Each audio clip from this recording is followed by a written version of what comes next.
Little Miss Muffet and Other Best-Loved Rhymes.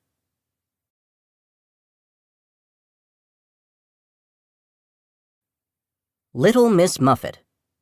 Little Miss Muffet sat on a tuffet, eating her curds and whey.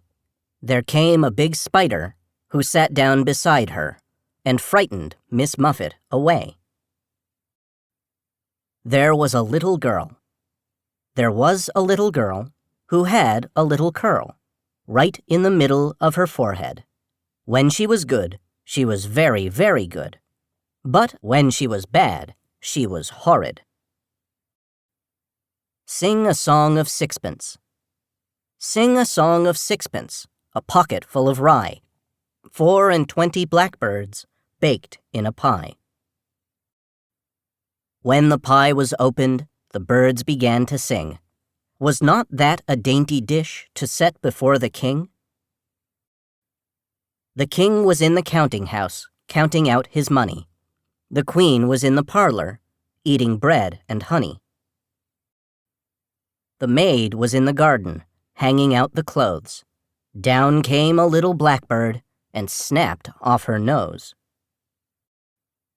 The house that Jack built.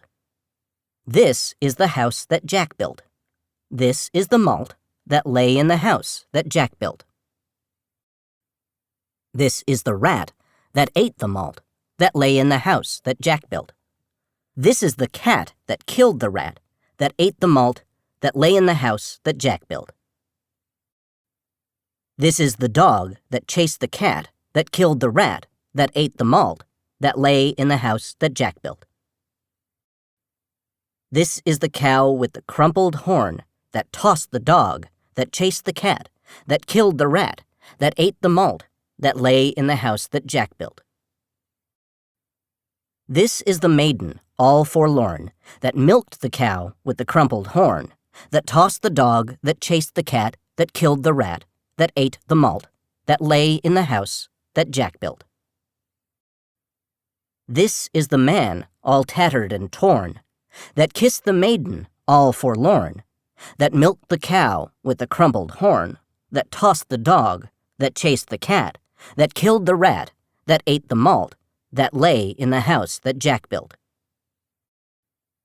This is the priest, all shaven and shorn, that married the man, all tattered and torn, that kissed the maiden, all forlorn, that milked the cow with the crumpled horn, that tossed the dog, that chased the cat, that killed the rat, that ate the malt, that lay in the house that Jack built. This is the cock that crowed in the morn, that waked the priest, all shaven and shorn, that married the man, all tattered and torn, that kissed the maiden, all forlorn, that milked the cow with the crumpled horn, that tossed the dog, that chased the cat, that killed the rat, that ate the malt, that lay in the house that Jack built. This is the farmer who sowed the corn, that kept the cock that crowed in the morn, that waked the priest, all shaven and shorn, that married the man, all tattered and torn, that kissed the maiden, all forlorn, that milked the cow with the crumpled horn, that tossed the dog, that chased the cat, that killed the rat, that ate the malt, that lay in the house that Jack built. 1, 2, 3, 4, 5. 1, 2, 3, 4, 5. Once I caught a fish alive. 6, 7, 8, 9, 10. But I let it go again. Why did you let it go? Because it bit my finger so. Which finger did it bite? The little one, upon the right. Humpty Dumpty. Humpty Dumpty sat on a wall. Humpty Dumpty had a great fall. All the king's horses and all the king's men couldn't put Humpty together again. Rub-a-dub-dub. Rub-a-dub-dub, 3 men in a tub. And how do you think they got there? The butcher, the baker, the candlestick maker. They all jumped out of a rotten potato. 'Twas enough to make a fish stare. Polly put the kettle on. Polly put the kettle on, Polly put the kettle on. Polly put the kettle on, we'll all have tea. Suki, take it off again. Suki, take it off again. Suki, take it off again. They've all gone away. Blow the fire and make the toast. Put the muffins on to roast. Blow the fire and make the toast. We'll all have tea. About the rhymes. Nursery rhymes are an integral part of many people's childhoods. These unusual verses have been recited to generations of children, sometimes for several centuries. Where did these rhymes come from? In some cases, nursery rhymes were more than just playful children's poems. In fact, many nursery rhymes in this book refer to events from history. During some periods of history, direct challenges to authority were severely punished, sometimes even by death. But authors could use nursery rhymes as a way to criticize political leaders and events. These seemingly innocent poems contain commentary that would have been considered dangerous in their time. Now, the rhymes offer us a way to reflect on our shared past.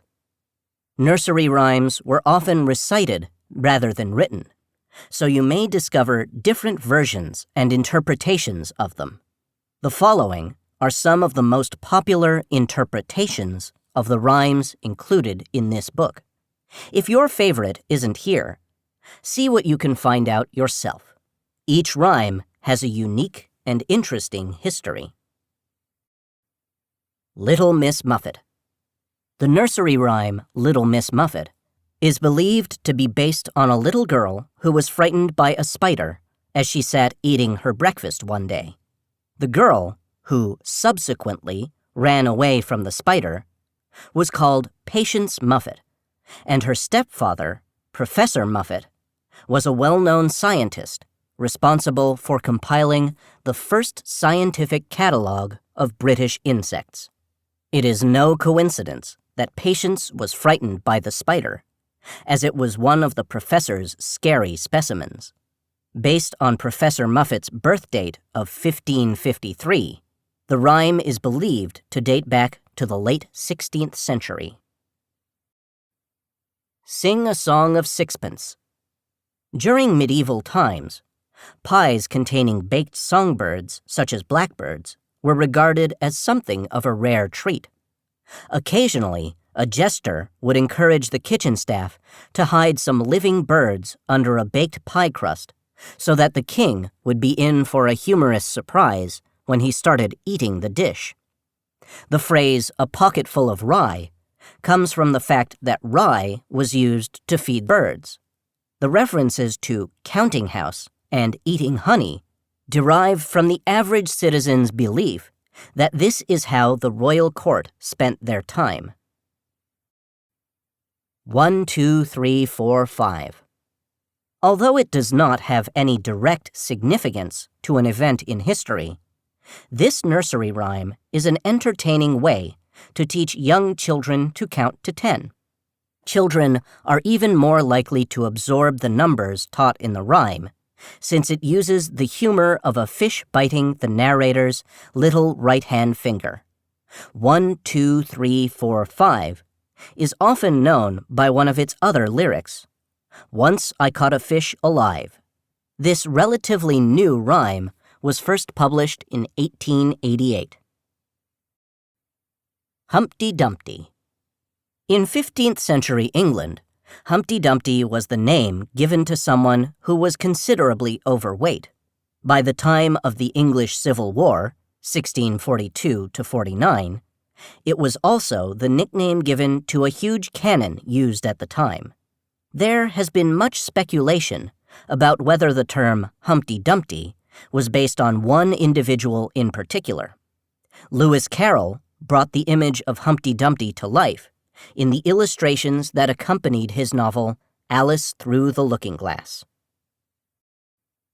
Polly Put the Kettle On. The inspiration for this rhyme came from the author's 5 children.